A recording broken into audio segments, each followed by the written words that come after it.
If you're struggling to stick to your commitments, or to quit habits you vowed to break, and you're aiming to be more disciplined, this video is meant for you.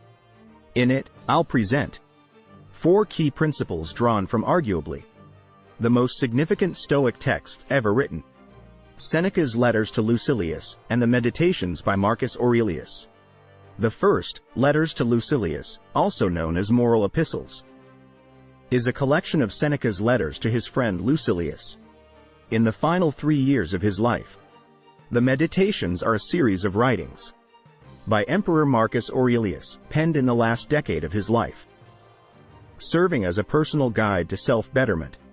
These are affirmations of his moral and philosophical beliefs. Both are remarkable embodiments of human excellence, outlining principles that guide us in challenging times, how to be more aware and virtuous, and how to find life's meaning. In this video, I will condense his teachings on discipline into 4 categories. This is, of course, my interpretation, and I highly recommend reading these works, as they stand as 2 of the greatest books ever written. First principle: purpose. For Stoics, discipline is rooted in discovering your purpose. You need a compelling reason for sticking to your commitments, or abandoning unwanted habits. Your purpose is your reason for being.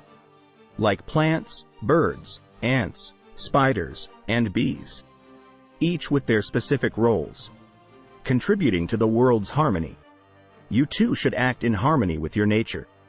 There's no greater joy for a person than fulfilling their true purpose. That's the Stoic view. And deep down, we all sense a purpose for ourselves. Even when lost or in despair, we feel there's a reason for our existence, which, once discovered, will bring peace of mind and everything will fall into place. Thus, we must actively seek the purpose we were meant to fulfill. Move beyond passivity and actively search. Explore new avenues that draw your interest. Open up to experiences that feel significant, and consider different perspectives.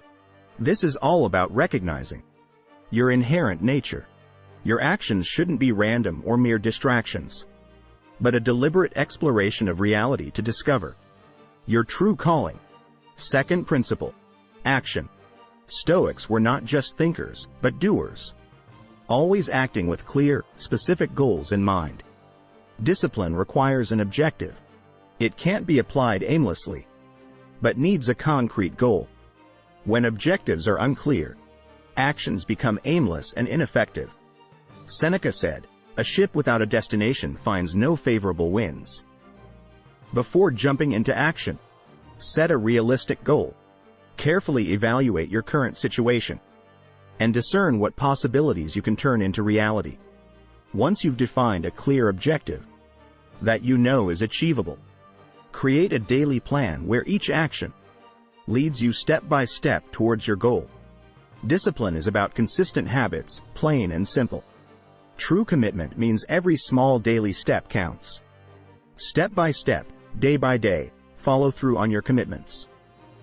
Whether you aspire to be a writer, athlete, chef, or master a skill, commit to daily practice. Motivation doesn't always matter. Just do it, even when you don't feel like it. Stay on the path of action. Make some form of progress every day. Live as if your entire life is in the present moment, and make each moment matter. Third principle: strength. Discipline demands significant inner strength. To not falter in the face of surprises, or give up when things get tough, we must fortify ourselves. 2 major obstacles weaken and disrupt discipline: avoiding discomfort and seeking instant gratification, habitually shying away from discomfort, and chasing fleeting pleasures erodes discipline. The Stoics suggest 2 strategies for inner fortification against these discipline adversaries. First, purposefully expose yourself to challenging situations. Regularly embracing discomfort, not avoiding it, is key. Significant accomplishments often require various forms of discomfort: physical and mental exertion, bravery in the face of the unknown, the sting of failure, fear of falling short, conflicts, unforeseen challenges, and breaking free from dishonest patterns. Without tolerating some discomfort, there's no achievement or growth. Constantly avoiding what's bothersome turns us into people who crumble at the slightest hardship. But regularly facing challenging situations prepares us to approach life with more courage and discipline. For example, physical exercise. It's a way of deliberately engaging in activity that causes fatigue and discomfort. Resist those sugary, unhealthy foods. Spend a morning without social media. Choosing these small, daily actions to handle discomfort transforms you into a person who doesn't shy away from hard work. Even if your mind resists the idea of difficult tasks, you'll move forward with strength. No longer the person who avoids hardship.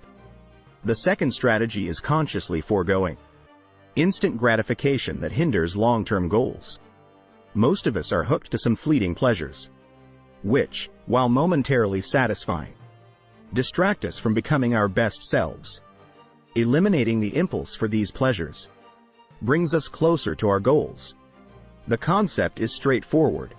If your goal is weight loss, skip that tempting cake. It might feel good in the moment, but it deviates you from your objective. Postponing immediate pleasure for a significant future reward is at the heart of discipline. Choosing not to succumb to current temptations in hopes of a better future experience fosters a disciplined mind, finding joy not in the relentless pursuit of pleasure, but in striving for higher, more noble goals. Finally, the fourth principle, reflection. Daily self-examination is vital. Every day, assess your actions and intentions. Identify weaknesses and make swift corrections. At the end of each day, question yourself. Where was my discipline tested today? In what situations did I have to push through resistance? Did I engage in any negligent behavior? How can I improve? You can formulate a set of questions and reflect on them at day's end, or keep a journal documenting your progress. The goal is to consistently create a space for reflection and self-evaluation. If you realize you've had a bad day, acknowledge it, make necessary corrections, and move forward. Don't let it spiral into a bad week, month, or year. Avoid self-victimization or lamenting over unachieved goals due to lack of discipline. Self-pity only hampers growth. Take responsibility. Equally important, don't let others demotivate you. Ignore those who haven't achieved anything of significance from distracting you from your pursuits. People stuck in perpetual stagnation often harbor bitterness and resentment, disliking seeing others succeed. But as the Stoics teach, those with malicious intentions, today's so-called haters, don't deserve our attention because they haven't earned that right, not even if they're family or friends. Instead, seek feedback from those who've accomplished what you're striving for. People whose actions and character have earned your respect. If you don't have such individuals around, emulate the wise people you admire. It doesn't matter if you don't know them personally, or if they're from a bygone era. If they've achieved what you aim for and left a record of their accomplishments, focus on their example. As Marcus Aurelius wisely stated, pay close attention to the principles guiding the wise, the things they avoid and the things they pursue. And that brings us to the end of today's video. If you found value in it, I'd be grateful for a like. It's a simple act, yet immensely helpful, as YouTube promotes videos that garner many likes and comments. I invite you to view my previous videos and to subscribe, as I plan to keep sharing more content like this, aimed at helping you forge a golden mindset and become your best self. See you next time. Goodbye.